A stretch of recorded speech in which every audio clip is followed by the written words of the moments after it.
दरम्यान एक मोठी बातमी मीरा रोडमधून येते। मीरा रोडच्या साईबाबा नगरमध्ये आरोग्याचा प्रश्न गंभीर झालाय, कारण एकाच इमारतीत 20 ते 25 जणांना कावीळ झाली आणि रहिवाशांनी हा एक धक्कादायक दावा केलाय। गेल्या महिन्याभरापासून नळाला दूषित आणि दुर्गंधीयुक्त पाणी येत असल्याच्या वारंवार तक्रारी येत होत्या।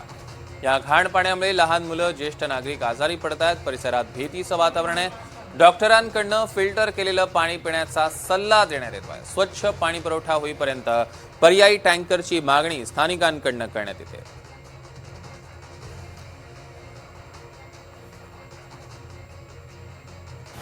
पाणी येत आहे, त्याच्यामुळं आमच्या सोसायटीमध्ये 25 ते 30 लोक जॉइंटिस आजारी पडलेले आहेत। तर मी आपल्याकडे कळकळीची विनंती करत आहे की पाणी चेक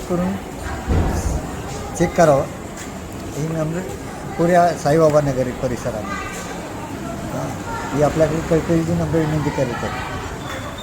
आम्हाला पाण्यामुळे खूप त्रास झालेला आहे। माझी सून आज 10 दिवस हॉस्पिटलला ॲडमिट होती। 1.5 लाख रुपये आम्ही खर्च केला। फालतूमध्ये आमचे पैसे खर्च झाले।